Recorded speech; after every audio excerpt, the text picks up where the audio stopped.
if it is your first time, it's Monday. Ow!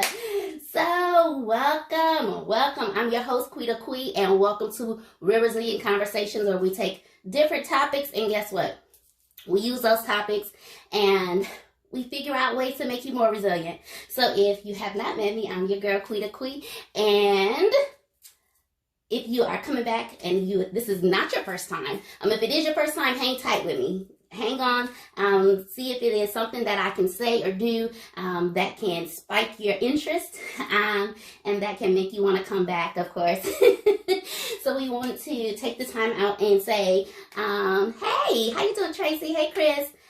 Take the time out to say, thank you for my Real Resilient Conversation bi-weekers. Welcome back, family, to my resilient family. Thank y'all for coming back. Thank y'all for joining. I really want to say, I know that it is a Monday. You probably had a crazy week already. So I thank you for taking the time out to just hang out with me for 30 minutes or so, okay? So I will, without further ado, if some of y'all can see my feet, don't worry. They still look cute. So this week's topic is, why you asking all them questions? Why you asking all them questions? So whenever y'all seen this week's topic, tell me what you thought about it. Let me see in the chat. What was your thoughts when you seen, why are you asking all them questions? I know you were like, oh, this girl, this week is about to be crazy. It's about to be crazy. What were your thoughts when you seen that the topic was, why you asking all them questions? I am really curious to see what y'all thought, because I know that y'all already were like, here she go with that mess. She about to be coming with that mess. I know you want to see. So tell me what you thought when you heard that the topic for this week was, why you asking all them questions? All right, give me your thoughts. Now, I do want to say, while y'all are typing in the chat, there was a song that came out by Spoken Reasons. So if you don't know, Spoken Reasons and Emmanuel, I think it's Hudson.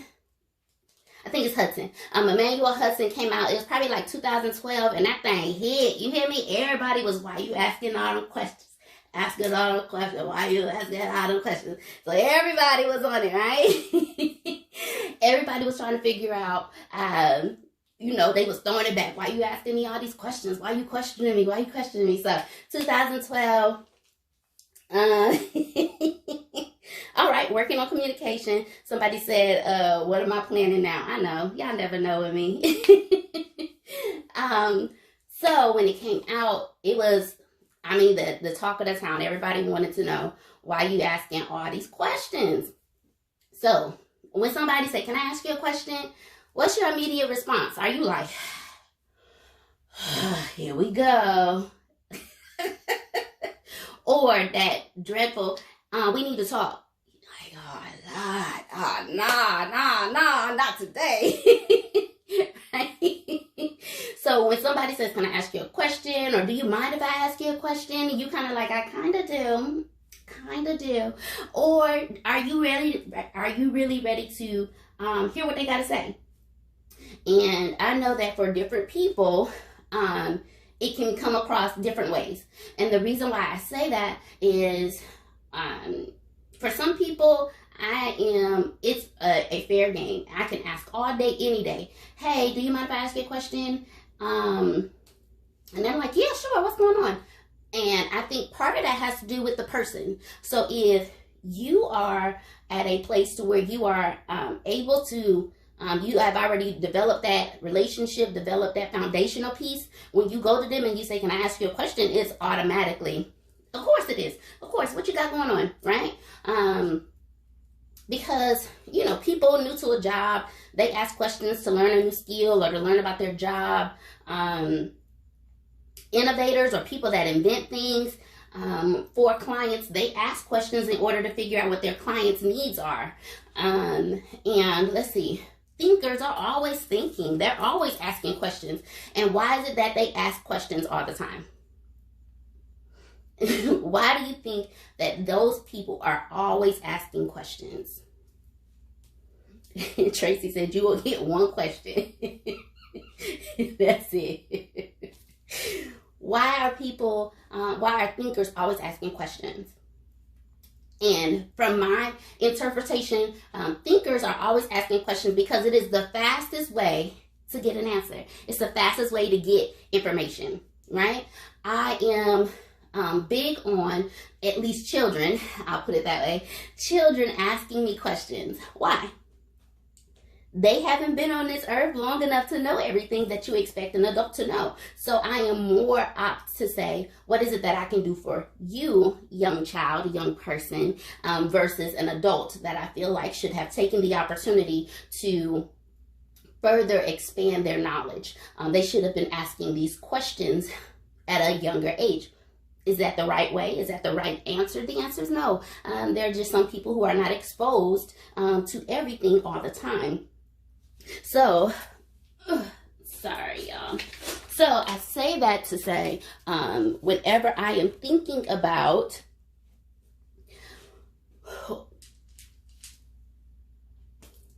toddlers, for example, toddlers ask, why? Look, kids, why this, why that? Well, how come? Well, when did they do that, right?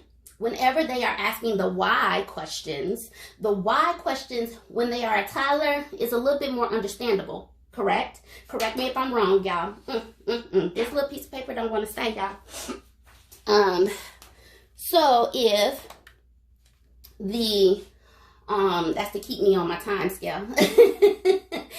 If a toddler asks you why, you're more apt to answer that question, correct? However, if an adult continues to ask you why, you ain't gonna look it up? Why you asking me? Go find out for yourself. The same way I had to find out, go ask somebody else. Go find out for yourself. Go look it up. Go Google it. Go research it. Back in my day, they used to be like, go find the encyclopedia and look it up. For you younger children, y'all don't know nothing about encyclopedias. However, no matter how frustrating and irritating it might be for someone to continuously ask you why, is that the best way to get information quickly? Of course it is. If you have a question on how to do a job, to take time out to go and look for it, search for it, look it up, may take more time than just to ask somebody who's experienced. Correct me if I'm wrong. Huh? So, it's the curiosity, it's that drive for innovation, it's that drive to know more, that pushes us to become more, to become better, to become, that engine of discovery drives us to understanding. And you can't understand if you don't ask the right questions, right? So how does questioning make us more resilient? Let me see it in the chat. What do you think? How does questioning, asking questions, make us more resilient? What are your thoughts? Tell me why you think questions make us more resilient. Anybody? Give me one. Anybody? Tell me why asking questions make us more resilient. Or why is it okay for people like journalists or teachers? Why is it more okay for a journalist or a teacher to ask us a question versus a neighbor, someone you don't know, or even a love interest to ask us questions? Why is it more acceptable for certain people to ask us questions versus someone that we don't really know? Or even someone that we know, but we just are not ready to open up and share that information.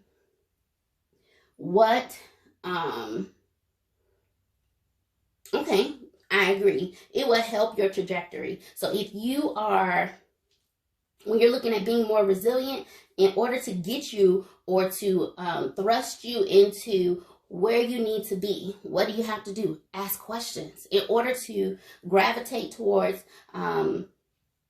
changing or making yourself better or making yourself more reliable, more dependable, more acceptable, sometimes we have to ask those questions. Right. Okay, so she said to make change. She said credibility and experiences regarding the subject. Right. Like I said before, some people have more experience, and so we go to them and we ask the questions to those who know and those who have the experience. And it's not necessarily that we are lazy or that we don't know, but in that instant, I need to go to the subject matter expert and I need to say, hey, I need help. Can you help me? Right?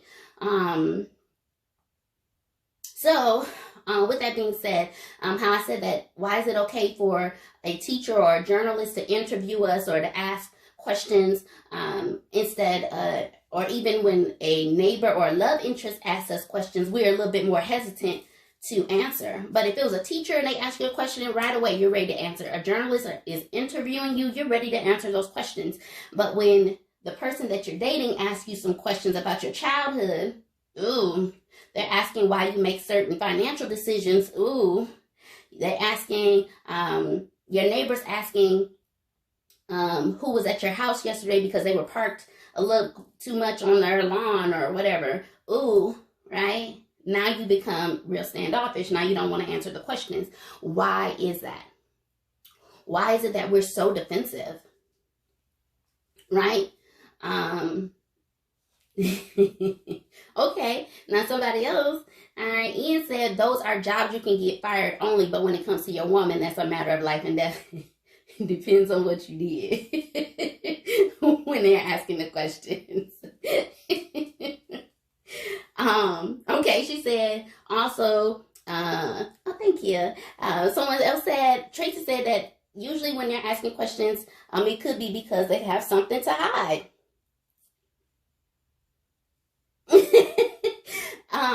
So it said that men ask fewer questions.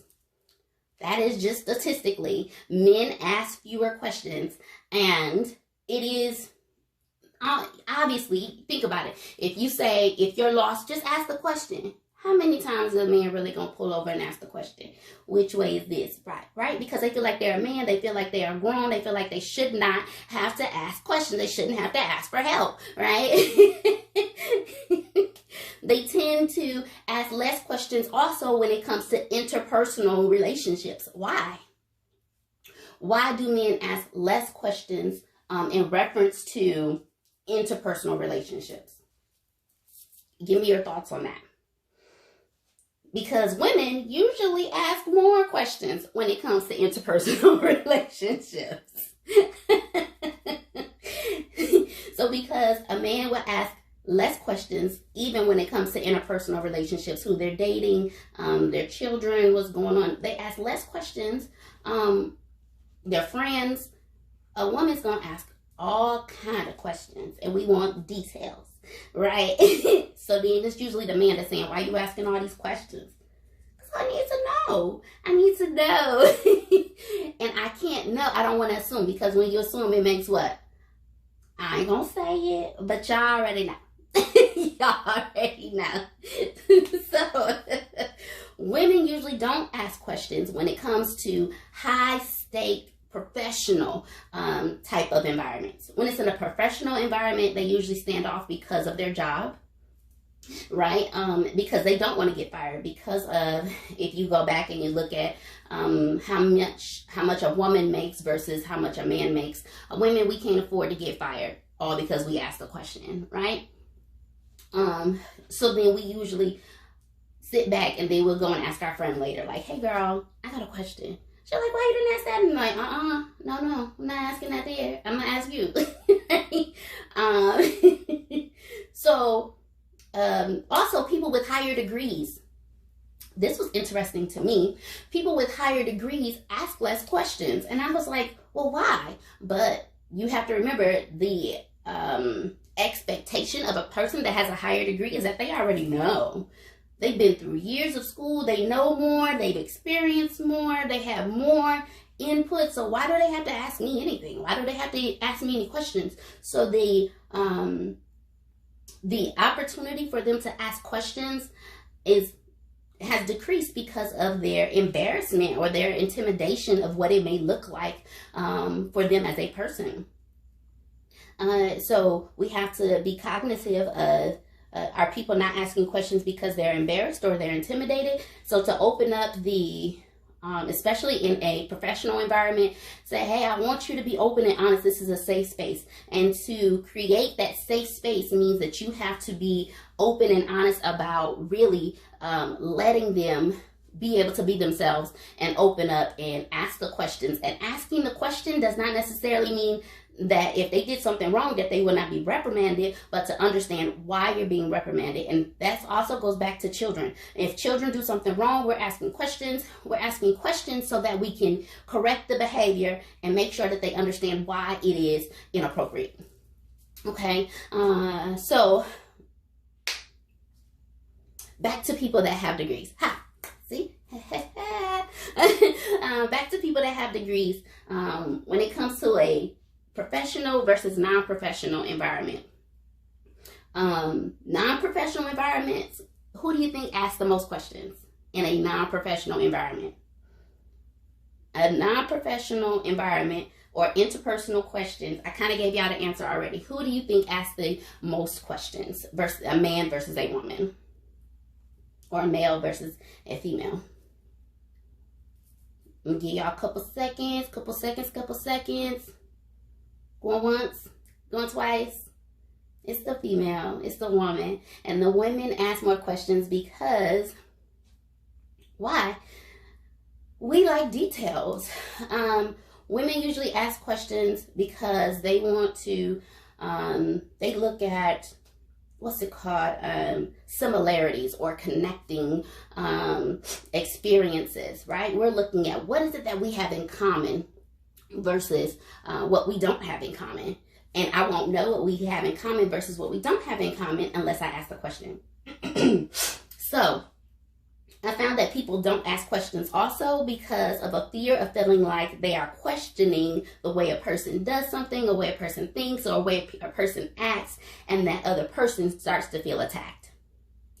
When people feel attacked, then they automatically shut down. Now they don't want to answer any questions. So if you go back to that original question when I asked before, like, hey, do you mind if I ask you a question? They're like, no, you can't ask me no questions. I'm busy. I got too much going on. You're like, but I just one question. They're like, nah, because ain't no telling what question you gonna come out your mouth. What's gonna come out your mouth? I don't know, right? So when we're looking at what questions are people willing to ask, are they willing to ask those questions because they're comfortable, or are they willing to ask those questions because it is who they are, and they are since they sincerely want to know how to become better, how to become more aware, right? Or are they asking because they got a hidden agenda? Are they trying to use something against you? Are they trying to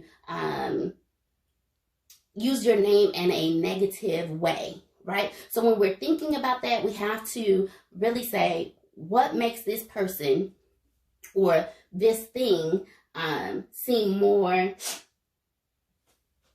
realistic, right? I've had people ask me questions, and it's because they are trying to use it against me. So they're like, oh, well, did you used to do this? Oh, well, hey, did you used to do that? And then as soon as it is beneficial for their agendas, then they want to use it against you. So I've learned that a lot of people don't answer questions because they've been burned in the past, or because of something that they've grown up with and they've seen it used against them. So they no longer want to answer questions because they feel like someone is going to use it against them, or they have a hidden agenda, right? All right, let me see what y'all saying.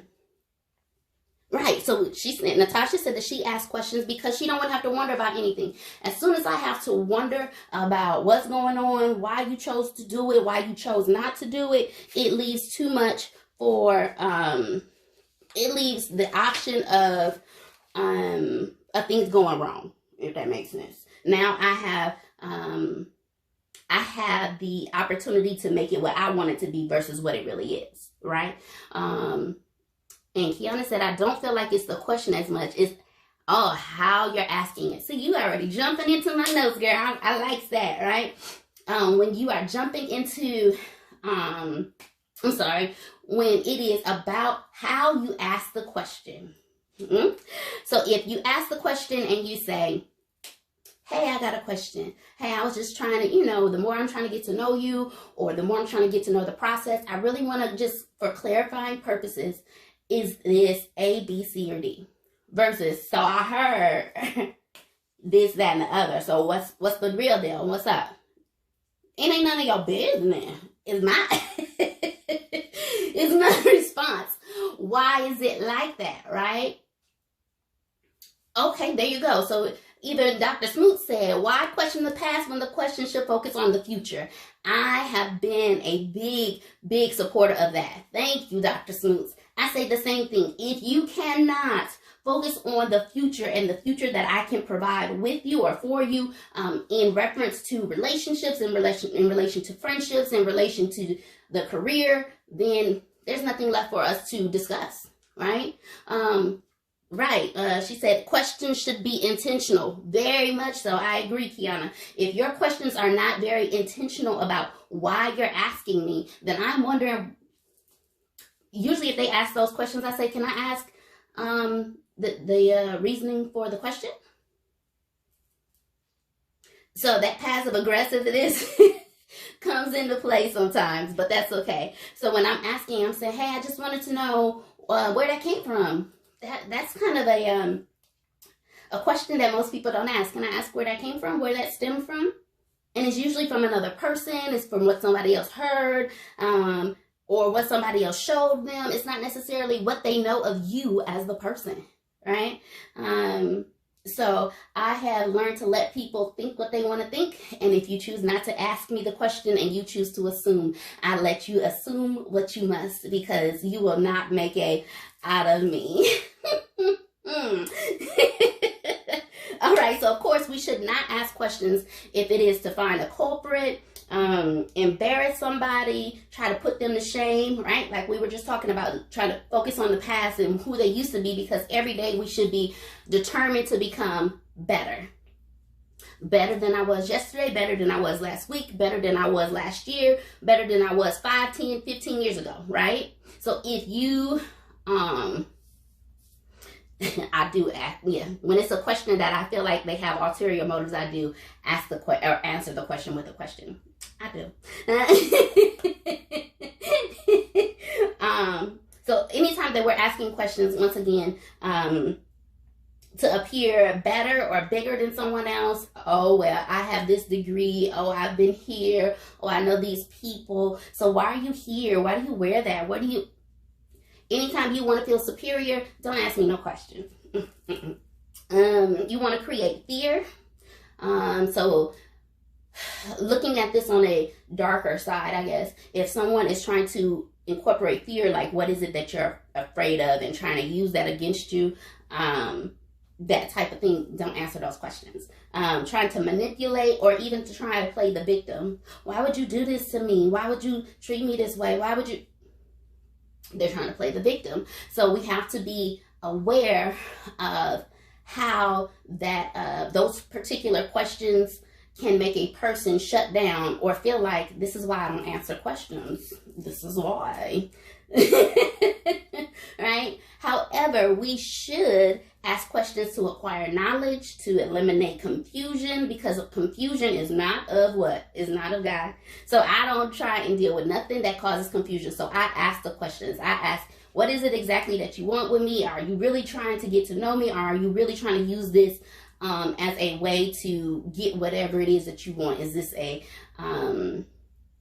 physical need that you're trying to accommodate? Or is this a futuristic, trying to change my last name type of thing, right? I'm asking questions. I want to acquire the knowledge. I want to eliminate confusion. Another reason why we would ask questions would be to cause someone else to feel special or important. So what can I do to change the environment? What can I do to make you happy? What can I do to make you feel loved today?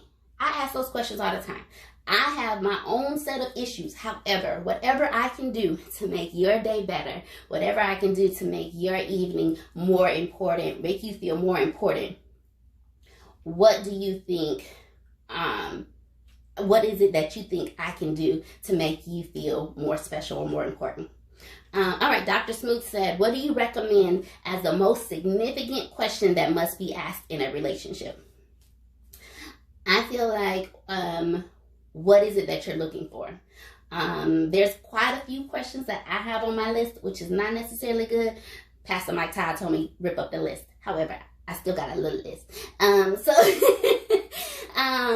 So I ask, what is it that you are looking for? Are you looking for just a girlfriend? Are you looking to be married? Are you mentally and emotionally available? Because I think depending on what you need in your life at that time is something that you need to discuss with the person that you are potentially looking to be your mate. Example, I have fibromyalgia, which means there are days that I drag myself to get out the bed. I do just enough to make it to work and to get back home.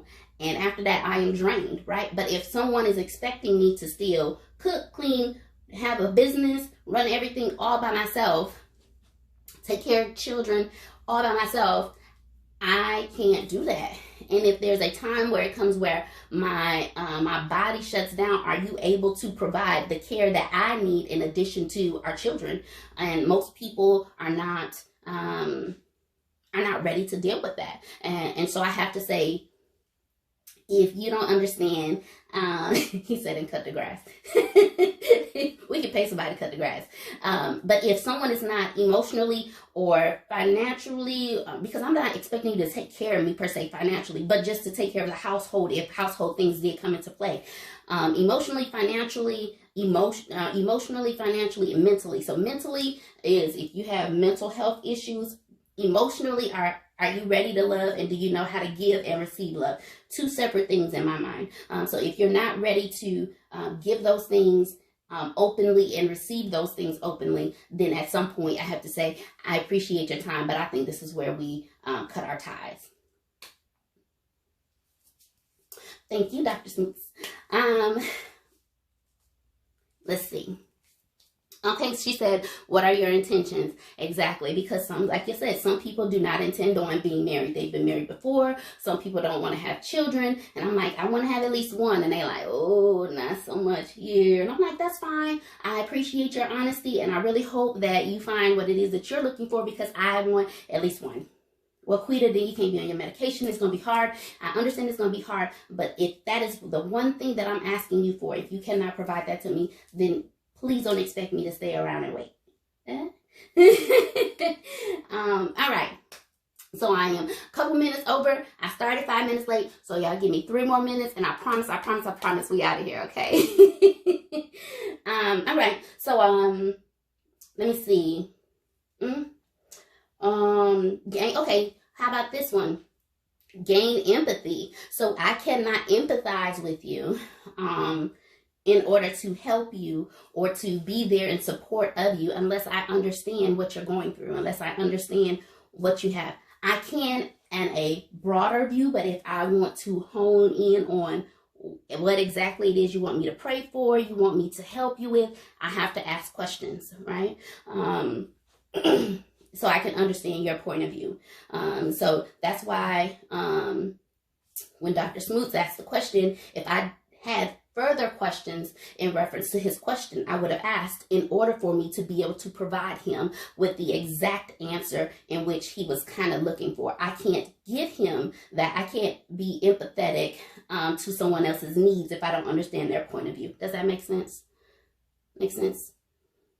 So another reason we should ask questions to begin a relationship. So once again, I ask those questions to stimulate creativity. How many of you have asked your children questions in reference to something that they are trying to build? They want you to answer it, but you're asking them questions. And why do you ask them questions? To stimulate the creativity, right? You don't want to give them the answers, because at what point do they become bigger, bolder, more resilient adults?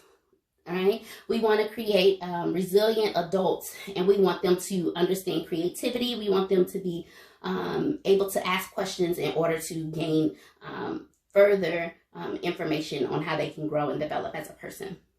The last thing I really want to focus on is to solve a problem. So when we're looking at process improvements or AFSA 21 or however, wherever dynamic in which you may sit or may have seen it, we ask questions. We ask the 5 whys. You ask how this happened, why it happened, getting down to the root of the problem. So that way you can uproot the negative and you can replant the positive. But we can't do that unless we ask questions. Okay.